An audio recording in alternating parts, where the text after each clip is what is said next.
Hi. Okay, this is the second part of the mini lectures on health and reproductive justice.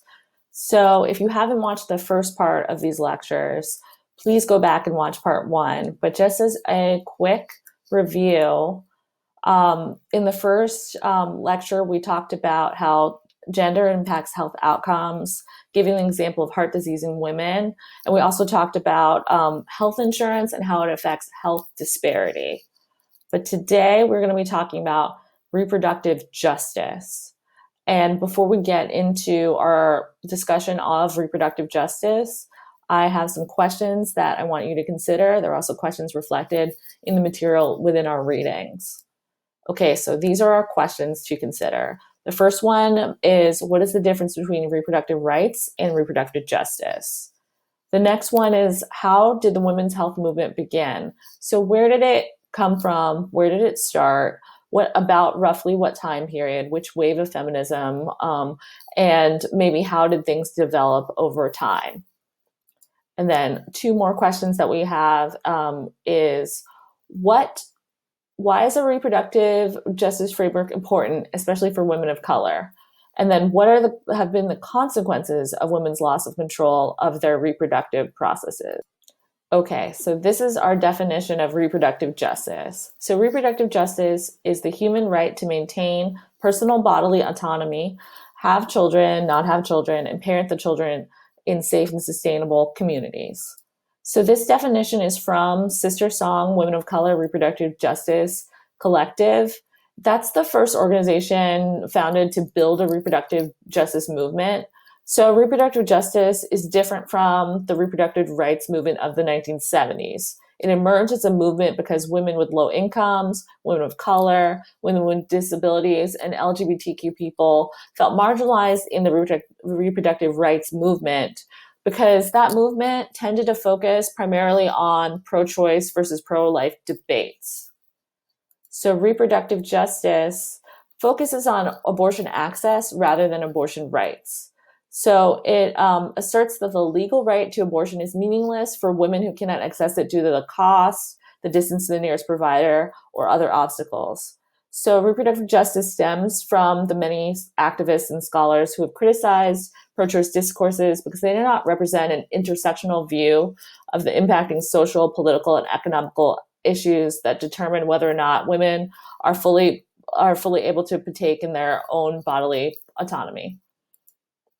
Okay, and so reproductive justice seeks to change how we fight for abortion access by pairing it with a broader struggle to create, support, and nurture the kinds of families we want.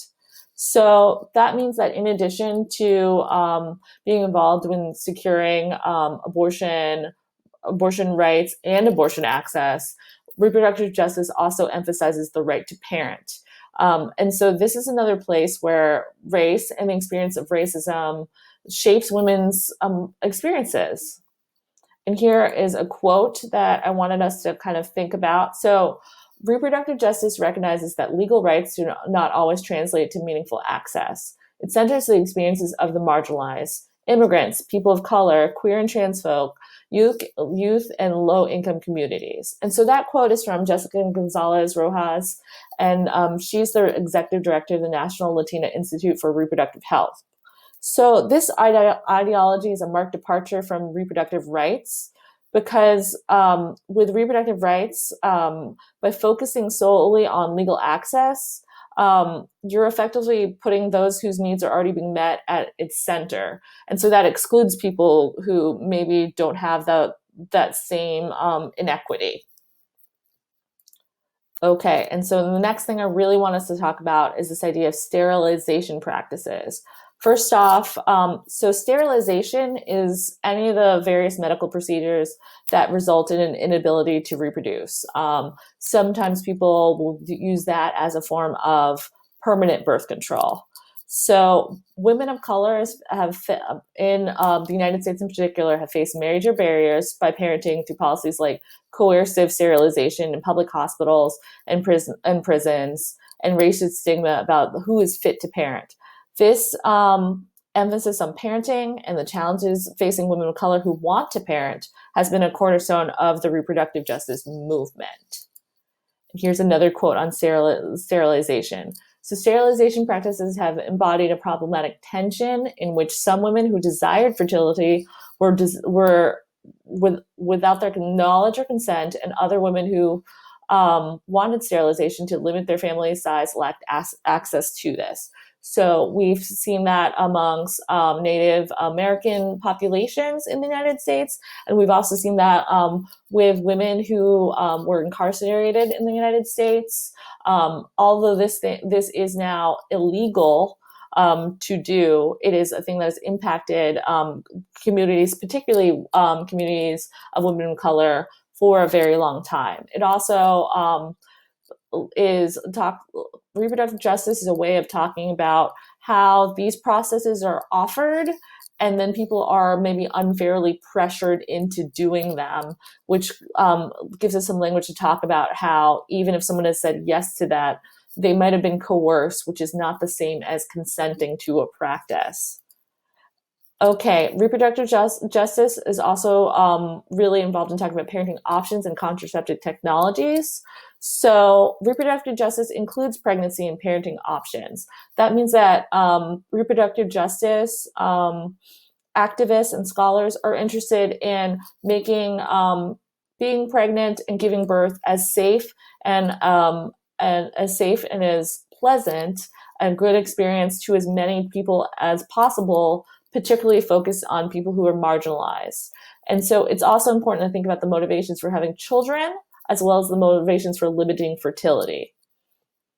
And then finally, I'm going to touch on in this mini lecture, another important kind of concept to think about when we're talking about moving into talking about pregnancy and giving birth, and that is medicalization. Medicalization is a process whereby normal functions of the body come to be seen as indicative of disease. So we can start thinking about how being pregnant, giving birth is a normal body function, but particularly within our society, see that as something that is like something to be treated or as a disease. Although that has not always been true, and that certainly is not the perspective of every healthcare provider, we can see how that has long-ranging effects on people's health. And so medicalization affects women women have more episodic changes in their body as a result of childbearing. They're more at risk for medical personnel interrupting these natural processes as problematic. Medicalization also supports business and medical technologies. It tends to work against preventative medicine and encourages sophisticated medical technologies to fix problems after they occur.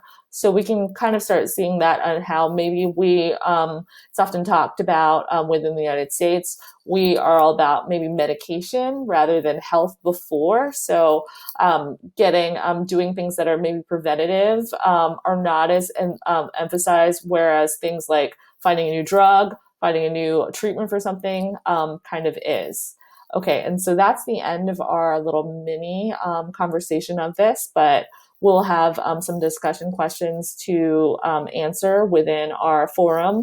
And then next we'll have a really short part 3 that goes over some of the remaining concepts within our unit on health and reproductive justice. So everyone have a good day, and I'll talk to you all soon.